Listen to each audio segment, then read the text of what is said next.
Hello my beautiful souls, welcome to my YouTube channel guys tarot with Shifi Chipalet. अगर आप मेरे channel पर आए हैं तो रिक्वेस्ट करूंगी कि सब्सक्राइब करें मेरे चैनल को। डियर, आपकी रीडिंग स्टार्ट करते हैं। टॉपिक ये लेने वाले हैं कि लोगों का आपके ऊपर आपका प्रभाव लोगों के ऊपर किस तरीके से पड़ता है। जब वो पहली नज़र में आपको देखते हैं तो किस तरीके से आपका प्रभाव उन पर पड़ता है, ये हम देखने की कोशिश करते हैं। Let's see.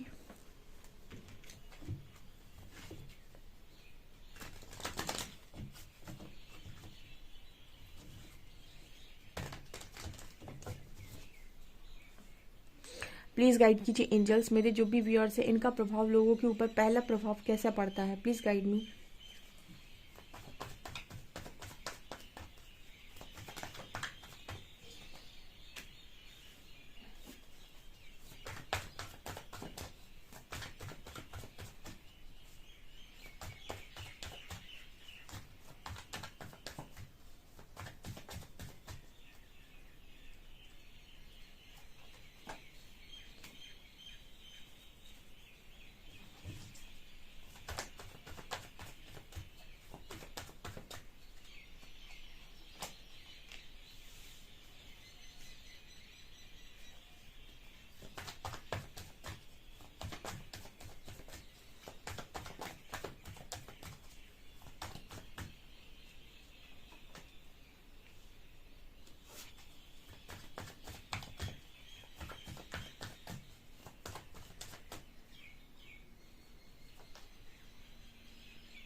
ओके गाइस, तो यहाँ पर निकल कर आ रहा है healing, compromise, moment to moment, ordinariness, miser, maturity, fighting in a voice and dream and also abundance. Okay, तो जब आप लोग आपको देखते हैं और आप जब उनके सामने जाते हैं, आप उनसे बातचीत करते हैं, तो आपका पहला प्रभाव उनके ऊपर कैसा पड़ता है।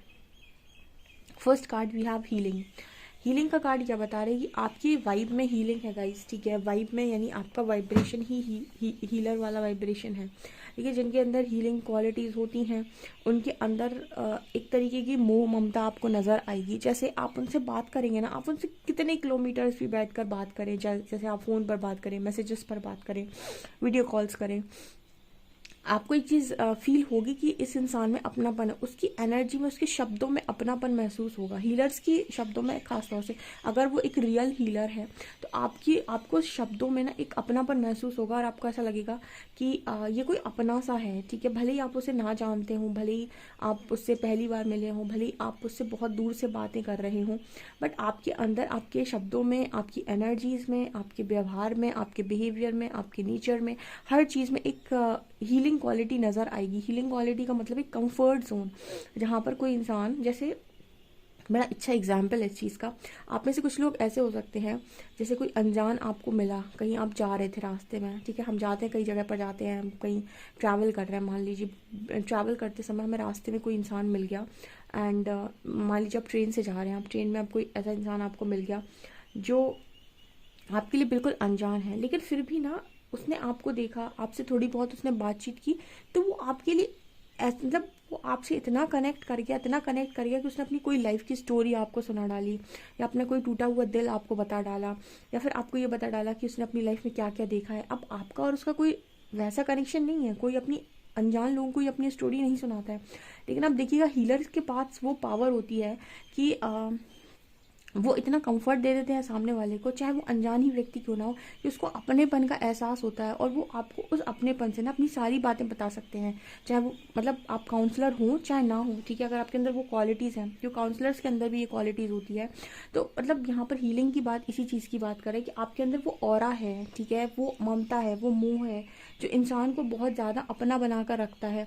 तो कोई भी अनजान इंसान जब आपसे टकराएगा ना, तो उसको वो कंफर्ट मिल जाएगा, वो हीलिंग वाइब मिल जाएगी। जैसे वो आपसे बात करके ना, कई बार आप किसी को अपना दुख जब बता देते तो कहते हैं ना कि दुख बताने से हल्का होता है। हल्का क्या होता है, बेसिकली आपने क्या किया, एक पॉजिटिव इंसान को अपनी स्टोरी सुनाई, तो आपकी नेगेटिविटी तो आपने रिलीज करी, उस सामने वाले इंसान की पॉजिटिविटी, उस हीलर की एनर्जी को आपने खींच लिया, ठीक है। मतलब उस इंसान की पॉजिटिविटी को आपने खींच लिया। यहाँ पर हम बोलते हैं एनर्जी एक्सचेंज। बहुत सारे कॉन्सेप्ट होते हैं, तो ये चीज़ होती है हीलर्स के साथ, इसलिए हीलर्स को बोला जाता है कि आप अपने ऑरा को प्रोटेक्ट करके रखिए, अपनी एनर्जीज को प्रोटेक्ट करके रखिए। बिकॉज इनके साथ ऐसा होता है कि ये खुद ड्रेन हो जाते हैं, अब इन्हें लगेगा कि ये अपना कोई काम नहीं कर पा रहे, थकान हो रही है, बहुत ज़्यादा ड्रेन फील हो रहा है, वो इसीलिए होता है ना। और यहाँ पर आपके अंदर मैच्योरिटी बहुत है, तो पहला प्रभाव मैच्योरिटी का और हीलिंग का पड़ता है। यानी कोई भी इंसान, ऐसे मैंने इतना सारा एक्सप्लेन सिर्फ इसीलिए किया था क्योंकि मैं आपको ये बताना चाह रही थी कि आप में से काफ़ी सारे लोगों के अंदर वो वाइब है, वो ऑरा है आपका, वो आपके अंदर आपका बिहेवियर, आपका नेचर ऐसा है जो इंसान को ना अपना बनाने पर मजबूर कर देता है। तो आप पहली ही मुलाकात में किसी भी व्यक्ति को अपना बना सकते हैं, कोई भी व्यक्ति हो, आपके रिश्तेदार हो, आपके आस पड़ोस वाले हों, कोई भी हो।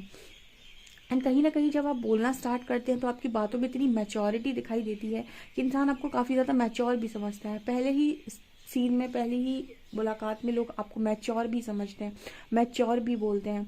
दूसरा कार्ड है कॉम्प्रोमाइज़ का एंड फाइटिंग का। ओके, सो देखिए, सारे मैसेजेस सबके साथ रेजोनेट नहीं करेंगे। मैंने आपको पहले ही बोला था कि जितना ही रेजोनेट करे उतना ही रखिएगा, क्योंकि यहाँ पर कई तरीके के डिज़ाइन के लोग आए हुए हैं, कई तरीके के बिहेवियर वाले लोग आए हुए हैं, तो सबकी एनर्जी सेम नहीं हो सकती है।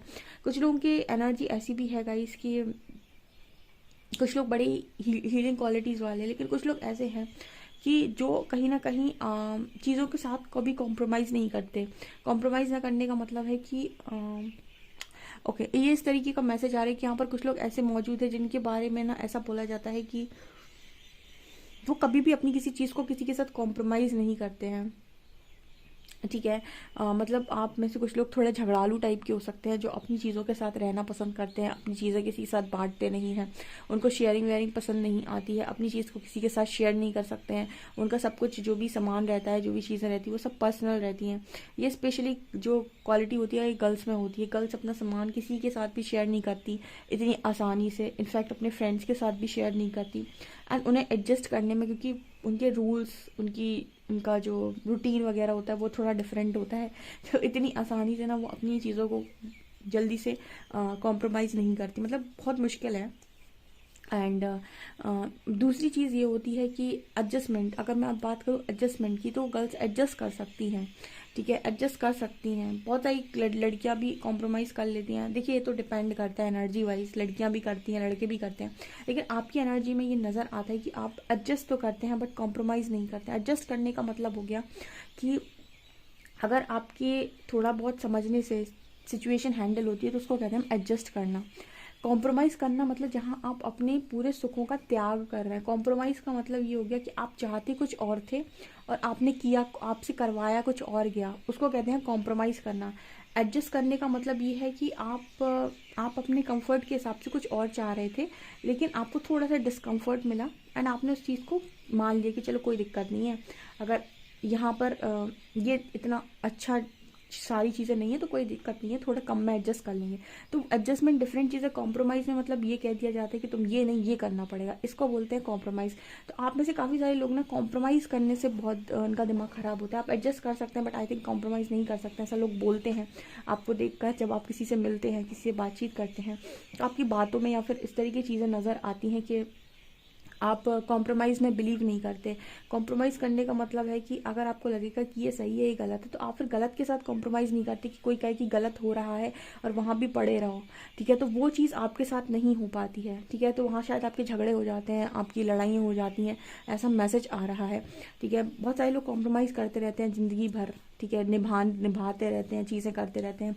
आप कॉम्प्रोमाइज़ में बिलीव ही नहीं करते, ठीक है, आप बिलीव करते हैं एडजस्टमेंट में, कि अगर ज़रूरत पड़ रही है और मेरी चीज़ें संभालने से थोड़ी बहुत संभलती हैं तो कोई दिक्कत नहीं। अगर कोई ये कहे कि तो अपनी पूरी इच्छाएं ही त्याग दो, जैसे कुछ लोग कहते हैं कॉम्प्रोमाइज़ करने का मतलब तो ये हो गया कि किसी ने कहा कि तुम्हें ऐसे ज़िंदगी जीना है तो तुम्हें ये चीज़ छोड़नी होगी, ठीक है। तो ये एकदम कॉम्प्रोमाइज़ वाली एनर्जी हो जाती है कि आप में से कुछ लोग कहते हैं कि आपको आप मैरिज कर लीजिए, करियर छोड़ दीजिए, तो करियर पूरा कॉम्प्रोमाइज़ कर दीजिए, ठीक है, करियर को एकदम छोड़ ही दीजिए। इसको कहते हैं अब आप करना चाहते थे बट आपसे छुड़वा दिया गया, तो उसको कहते हैं कॉम्प्रोमाइज़ करना। एंड एडजस्टमेंट ये है कि आप अपनी मैरिज के साथ साथ करियर भी थोड़ा बहुत हैंडल कर लें, या थोड़ा बहुत उतार चढ़ाव आ रहा है तो उसके साथ मैनेज कर लें, उसको कहते हैं एडजस्टमेंट। ये चीज़ें आप लोगों की नज़र आ रही है कि आप कॉम्प्रोमाइज़ नहीं करते किसी भी सिचुएशन में, इतनी ज़बरदस्त कॉम्प्रोमाइज़ नहीं करते हैं। आपके झगड़े हो जाते हैं, लोग शायद ऐसा बोलते हैं आपको लेकर, ठीक है, आपकी पहले प्रभाव में ही आपकी बातें इस तरीके से नज़र आती हैं लोगों को। एंड यहाँ पर कार्ड है मोमेंट टू मोमेंट है इनर वॉइस। आप जितना भी चलते हैं, जो भी काम करते हैं, कहीं ना कहीं लोगों को ऐसा लगता है कि आप अपने मन की मर्जी के मालिक हैं। आप किसी की सुनकर काम करना पसंद नहीं करते, या फिर दुनिया कुछ भी बोलती है आप करेंगे वही जो आपको पसंद आएगा, आप वो कभी नहीं करते जो लोग आपसे करवाना चाहते हैं, जो लोग आपको बताना चाहते हैं। बड़ी ज़बरदस्त व्यूअर्स है मेरे, मुझे ना कमेंट सेक्शन में बताइएगा कि मैम ये मेरी एनर्जी है, मैं हूँ ऐसा, मैं हूँ ऐसी, मैं ये करता हूँ या करती हूँ, ठीक है, ये इस तरह की एनर्जी आ रही है क्योंकि आपको देखकर लोग ऐसे सोचते हैं। पहली ही मुलाकात में आपका जो प्रभाव लोगों के ऊपर पड़ता है वो ऐसा पड़ता है कि ये मन का मालिक है, ये इंसान मनमौजी है। मनमौजी का मतलब है कि ये किसी की सुनकर काम करेगा ही नहीं। अगर आपको अपनी इनर वॉइस, अपने इंट्यूशंस, अपने ईस्ट, अपने आराध्य पर, अपने ऊपर फुल ऑन कॉन्फिडेंस है, तो इंसान को कभी भी किसी और की सुनकर डिसीजन नहीं लेना चाहिए। कोई दुनिया आपको कितना भी बोल रही हो, बहकाने की कोशिश कर रही हो, ये कर लो वो कर लो, अगर आपको अपने आराध्य पर विश्वास है, खुद पर विश्वास है, तो अपने इंट्यूशंस को फॉलो करके डिसीजन लो। क्योंकि कई बार ऐसा होता है कि आपकी सोल कॉलिंग डिफरेंट होती है और आपसे काम कुछ डिफरेंट करवाए जाते हैं ताकि आपका कर्मा क्रिएट हो, एंड बाद में आप मतलब आप कहीं ना कहीं ईश्वर मार्ग पे ना जा पाए, आप मोक्ष के मार्ग पे ना जा पाए, आप जा पाए किस मार्ग पे, गलत कर्मों में फंसे आप, ठीक है ना। तो दिमाग हमेशा आपको फ़ायदे की बात बताता है और इंट्यूशंस हमेशा आपको सही और गलत बताते हैं। दिमाग हमेशा फ़ायदा देखता है, उसको सही गलत से कोई मतलब होता नहीं है जनरली। तो आपकी जो ऐसी एनर्जी है वो ये बताती है कि आप फुल ऑन अपने इंट्यूशंस को फॉलो करते हैं, एंड आप जो भी डिसीजन लेते हैं, जो भी काम करते हैं, वो इसीलिए नहीं करते क्योंकि लोग आपको समझा रहे हैं। आप वही करेंगे जो आपके अंदर से गाइडेंस आएगी, जो आपको कहा जाएगा करने को। Okay, next card we have ordinariness and dream. तो आई थिंक लोग आपकी सादगी से बहुत ज़्यादा प्रभावित हो जाते हैं, ठीक है, लोग आपकी सादगी से बहुत ज़्यादा प्रभावित होते हैं। आपके अंदर एक आपके अंदर एक साधारण कलाएं हैं, साधारण कला बेसिकली सादगी है वो आपके अंदर, उससे लोग ऑर्डिनरीनेस का कार्ड है, जैसे आप बहुत ज़्यादा अपने आप को मतलब प्रटेंड नहीं करते कि अरे मैं तो बहुत बेशकीमती इंसान हूँ, मैं तो ये हूँ, मैं तो वो हूँ। कुछ लोग होते हैं ना अपने आप को बहुत बड़ा चढ़ाकर बताते हैं, अब वो नहीं, आप अगर हो भी बहुत बड़े चढ़े इंसान तो भी आप अपने आप को बहुत सिंप्लिसिटी के साथ दिखाते हो, ऐसे प्रेजेंट करते हो लोगों के सामने जैसे लोगों को ऐसा लगता है कि अरे ये तो इतना, अगर आप रिच हैं, अगर आप बहुत अच्छे हैं, वेल सेटल्ड है, उसके बाद भी आप अपने आप में ऐसे दिखाते हैं जैसे आप 0% ईगो वाले इंसान हैं, ठीक है, आपके अंदर कोई भी ईगो नहीं है, ईगोलेस पर्सन। ओके, तो कहीं ना कहीं आप अपने आप को बहुत साधारण सिंपल दिखाते हैं, आपके अंदर की सिंप्लिसिटी लोगों को बहुत पसंद आती है, एंड कहीं ना कहीं ये आप लोग आपको बहुत सिंपल मानते हैं इस चीज़ में, ठीक है। यहाँ पर ड्रीम का भी कार्ड है, कुछ लोग तो आपको जैसे ख्यालों में खो जाते हैं, जैसे कुछ अपोजिट जेंडर हो सकते हैं, या फिर ये भी हम कह सकते हैं कि आप लोगों को इतना अपना बना लेते हैं कि लोग आपको इस तरीके से मैनिफेस्ट करने लगते हैं अपनी लाइफ में कि आप उनके फ्रेंड होने चाहिए, आप उनके आप उनकी, काश आप उनका कुछ ना कुछ लगते होते, जैसे आप किसी को किसी की आप हेल्प कर दें, किसी की आप मदद कर दें, या फिर किसी को आप कुछ बता दें, तो इंसान के मन में ये भाव जागता है काश ये मेरी तरफ मेरे तरफ होता, या फिर ये काश ये मेरा होता, काश ये इंसान मेरी ज़िंदगी में होता, मतलब कैसे काश ये मेरा बेटा होता, काश ये मेरी बेटी होती। ऐसे भी लोग आपको मिलेंगे जो अपने बच्चों से सेटिस्फाइड नहीं होते, हाँ ठीक है, जो मतलब चीज़ें आप समझ रहे होंगे मेरा कहने का मतलब कि आप बहुत ज़्यादा अपने आप को मामूली और बहुत ज़्यादा साधारण और बहुत ज़्यादा सिंपल दिखाते हैं, इसलिए लोग कहीं ना कहीं आपको लेकर बहुत ज़्यादा आपसे बहुत ज़्यादा अटैच हो जाते हैं, बेसिकली आपसे बहुत ज़्यादा अट्रैक्ट हो जाते हैं। एंड कहीं ना कहीं यहाँ पर कार्ड आ रहा है माइजर और अबंडेंस का। तो माइजर और अबंडेंस, आई थिंक आप में से कुछ लोग पैसे के मामले में थोड़े से कंजूस हो सकते हैं, ठीक है, पैसे के मामले में, अबंडेंस के मामले में थोड़े से कंजूस हो सकते हैं, या फिर लोगों को आप थोड़े कंजूस नज़र आते हैं। आप बहुत ज़्यादा मतलब मनी खर्च करने में, या फिर बहुत ज़्यादा शो ऑफ में, या फिर बहुत ज़्यादा दिखावे में चीज़ें ख़त्म नहीं करते, चीज़ें बर्बाद नहीं करते, पैसा बर्बाद नहीं करते। इससे मुझे ऐसा लग रहा है माइजर का कार्ड है, ऐसे लोग आपको थोड़ा सा कंजूस देखते हैं। किस चीज़ में? अबंडेंस का कार्ड। जैसे पैसे के मामले में आपको थोड़ा कंजूस देखा जाता है, आप शायद उल्टा सीधा पैसा खर्च नहीं करते, जैसे ट्रीट देना, ये करना, वो करना, पैसे खर्च करना, शो ऑफ करना, दुनिया भर की ये टीम टाम, अपने आप को ऐसे प्रटेंड करना कि अरे आप तो बहुत महान हैं। इस तरीके की चीज़ें शायद आप नहीं करते। मैंने कहा ना, आप बहुत ऑर्डिनरी और सिंपल इंसान है। तो जब आप अपने आप को सिंपल दिखा रहे हैं और आप बहुत ज़्यादा दिखावे पर फोकस आपका अगर कम है, तो ऑब्वियसली बात है, इंसान आपको थोड़ा बहुत कंजूस मान सकता है। ये दुनिया ना दिखावे पे ही चलती है। अगर आप उसके सामने बहुत ज़्यादा दिखावा करेंगे, बहुत प्रिटेंड करेंगे, देखो मेरे पास ये गाड़ी है, ऐसा घर है, ऐसी चीज़ें हैं, ऐसे कपड़े हैं, तो लोग समझ अरे नहीं बहुत पैसे वाला इंसान है। और आपने थोड़ा बहुत दूसरों पर भी खर्च कर दिया, तो लोग सोचे अरे नहीं बहुत पैसा है, बहुत है, ठीक है। और उसी जगह पर आपने अपने आप को साधारण दिखाया। आपके पास भले कितना भी हो, लेकिन आपने आपको साधारण दिखाया। बहुत ज़्यादा आपने आपको मतलब ऐसा दिखाया कि आप बहुत ज़्यादा चीज़ों की कदर करते हैं, पैसे की कदर करते हैं, आप उल्टी सी चीज़ों पर पैसा खर्च नहीं करते। तो लोग आपको कंजूस बोल सकते हैं कि अरे इतना पैसा होने का भी इतना कंजूस है। तो उस तरह की भी एनर्जी है ये। तो कहीं ना कहीं कुछ लोग इस तरह की एनर्जी में रहते हैं कि उनको फर्स्ट मीटिंग में ही इंसान समझ जाता है कि थोड़ा सा ना ये उस तरीके का इंसान है। मतलब अबंडेंस या पैसे के मामले में आप बहुत ज़्यादा उड़ाते नहीं है, या फिर बहुत ज़्यादा आप खर्चा नहीं करते हैं। ओके, ये चीज़ें नज़र आ रही है। गाइस, ये बहुत ही खूबसूरत रीडिंग है। डेफिनेटली क्लेम करें इस रीडिंग को। वीडियो पसंद आए तो लाइक ज़रूर करें, चैनल पर पहली बार सब्सक्राइब ज़रूर करें। Thank you guys.